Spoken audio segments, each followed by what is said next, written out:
Bonjour à tous, ce Shabbat c'est Parashat Re'eh, Re'eh Anochi Noten Lifnechem Hayom, Bracha ou Klala.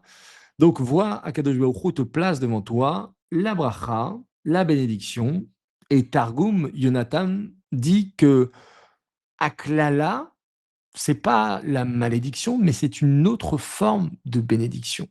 Donc tu as devant toi deux possibilités, soit d'attraper tout de suite la bénédiction, ou soit de parcourir un chemin où il va falloir que tu puisses dévoiler une autre forme de bénédiction. Donc dans tout ton parcours, il n'y aura que bénédiction. À toi d'ouvrir les yeux et de voir que même dans l'épreuve, même dans la difficulté, il y a des opportunités. Il y a des possibilités qui vont te permettre de te surpasser. Et cette paracha est durant ce Shabbat qui est Shabbat Malchim Chodesh Elul. Donc c'est le Shabbat qui va bénir le mois de Elul, où on doit faire des choix dans notre vie. Ou lorsqu'on a une analyse sur toute l'année qui s'est passée, on doit se dire où j'en suis aujourd'hui. Et le mois d'Elul nous prépare à Rosh Hashanah et à Yom Kippour. On ne peut pas arriver à Rosh Hashanah sans avoir eu cette vision, Re'eh Anochi, vois quel chemin tu as envie de prendre. Un chemin facilitant, ou lorsque tu vas avoir la Torah, les mitzvot, tu vas bien te comporter, mida keneged mida, Kadosh Baruch Hu, il va t'apporter de la bénédiction dévoilée, ou bien tu veux faire ton parcours, tu veux faire tes expériences, et parfois ça va être difficile, ça va être délicat, mais t'inquiète pas, tu pourras toujours te relever. Chodesh Elul vient nous poser une question. Moi, je veux changer dans ma vie, mais j'arrive pas. Je retombe toujours dans les mêmes habitudes, je prends toujours des résolutions et elles disparaissent. J'ai envie de me rapprocher d'Hachem, mais quelque chose me retient. Alors, que fait Hachem lorsqu'un juif il veut revenir, mais il trouve pas la force? Le Rav Yoav Akrish raconte une histoire.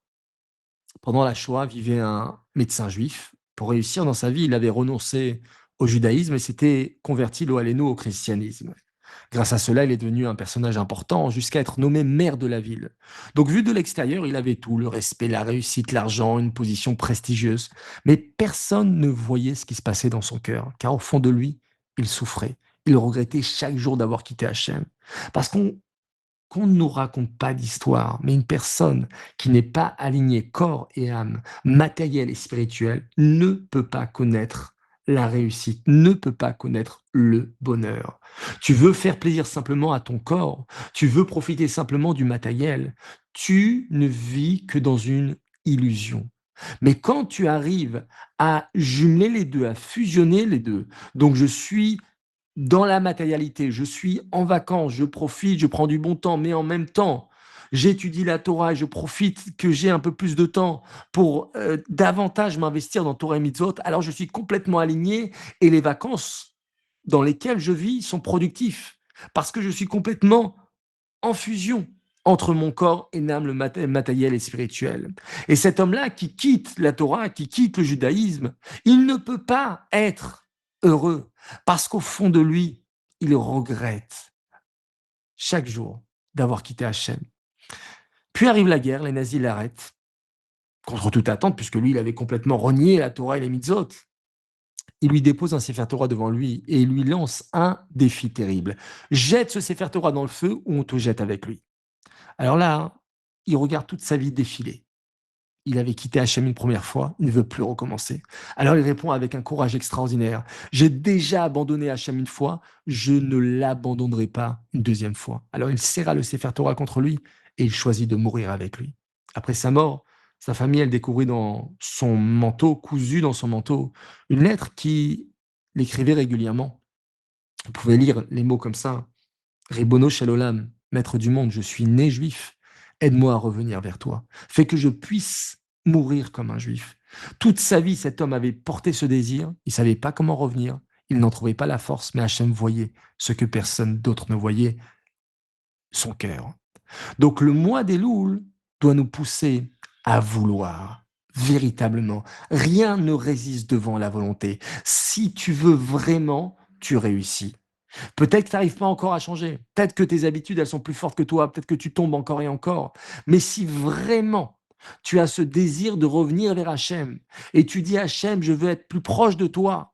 Alors ce simple désir, ça a déjà une valeur immense. Pourquoi? Parce qu'Hachem, il ne regarde pas où tu en es aujourd'hui simplement, il regarde la direction dans laquelle ton cœur veut aller. Ça, c'est le secret du mois d'Elul. C'est la tchouva qui commence bien avant le changement. Elle commence au moment où naît le désir de changer. Alors que durant ce Shabbat, Ré et Anochi, on puisse voir, on puisse prendre conscience, on puisse désirer véritablement, avoir cette volonté sans faille de vouloir se rapprocher d'Hachem. Et si encore on n'arrive pas aujourd'hui, alors qu'on prie Hachem, qu'on demande, ce Shabbat, il est porteur de toute source de bénédiction pour pouvoir avancer véritablement dans notre vie. Et on prie Hachem, Hachem, aide-moi à ouvrir les yeux, à ce que les décisions que je prends maintenant, eh bien, donne-moi la force, le courage d'aller jusqu'au bout. Voilà, qu'on puisse avoir le mérite de profiter de ce Shabbat et d'en retirer plein, plein de force.